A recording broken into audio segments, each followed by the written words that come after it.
मित्रांनो, स्वागत आहे तुमचं स्पर्धा मित्र या आपल्या मायबोली मराठी युट्यूब चॅनलवर। तर बघा मित्रांनो, एमपीएससी परीक्षा 2026 मध्ये आता मोठा बदल होण्याची शक्यता आहे। लेटेस्ट अपडेट आहे आत्ताची, आता जस्ट हा जो माहिती आहे ती आलेली आहे आपल्या हाती। त्याचप्रमाणे नेमका प्रकरण काय असणार आहे आणि अभ्यासक्रमात जो मोठा बदल झाला आहे तो नेमका कशा पद्धतीने झालेला आहे याबद्दलची संपूर्ण तयारी आणि जी चर्चा आहे ती आपण या व्हिडिओच्या माध्यमातून बघण्याचा प्रयत्न करणार आहे। तर व्हिडिओ शेवटपर्यंत बघा। तत्पूर्वी जर मित्रांनो चॅनलवर जर नवीन असाल तर चॅनलला सबस्क्राईब करायला विसरू नका। चला तर मग पुढे वळूया। बघा काय म्हटलेलं आहे त्यांनी, एमपीएससी परीक्षेच्या अभ्यासक्रमात आता मोठा बदल होणार आहे। बघा पुढारी वृत्तसेवेची ही बातमी आहे। त्यांनी काय म्हटलेलं आहे, महाराष्ट्र राज्य लोकसेवा आयोगाच्या अभ्यासक्रमाला काल सापेक्ष आणि व्यावसायिक करण्यासाठी महाराष्ट्र इन्स्टिट्यूट ऑफ ट्रान्सफॉर्मेशन मित्र या संस्थेमार्फत आता शिफारशी करण्यात आलेल्या आहेत।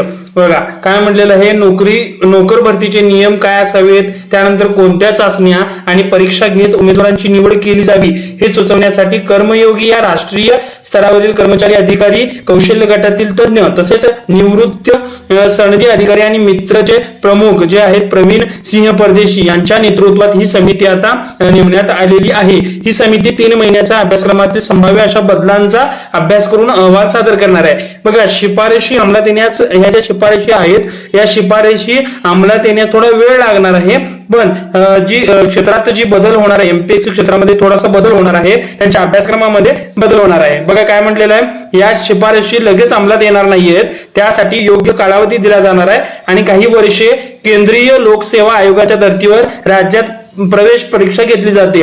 बरोबर, केंद्र सरकारने या संदर्भात तयार केलेली धोरणे काही राज्यांना तेथील परीक्षा घेताना काहीशी बदलावी लागतात। बरोबर, प्रवीण सिंह परदेशी समिती अध्यक्ष जे आहेत, मित्राचे प्रमुख आणि विविध उपक्रमासाठी संपूर्ण देशात प्रसिद्ध झालेले जे निवृत्त सनदी अधिकारी, माजी मुंबई महापालिका आयुक्त प्रवीण सिंह परदेशी या समितीचे अध्यक्ष असणार आहेत आणि या समितीमध्ये माजी सचिव जे DK शंकरन तसेच सुप्रसिद्ध रघुनाथ माशेलकर हेही यांचा समावेश यामध्ये असणार आहे। बघा आवश्यक बदल हे त्यांनी तपासणार आहेत। कालबाह्य झालेले जे विषय आहेत, बघा महत्वाचा मुद्दा जो आहे की कालबाह्य झालेले जे विषय आहेत ते बदलून या क्षेत्रात आता झालेले जे तांत्रिक बदल आहेत त्यानुसार करावयाची नोकर भरती याबद्दल मार्गदर्शन करणे हा समितीचा मुख्य उद्देश आहे। बघा वर्ग 1 चे अधिकारी म्हणजे जे क्लास 1 अधिकारी असतात, त्यानंतर राजपत्रित अराजपत्रित अधिकारी तसेच वर्ग B आणि वर्ग क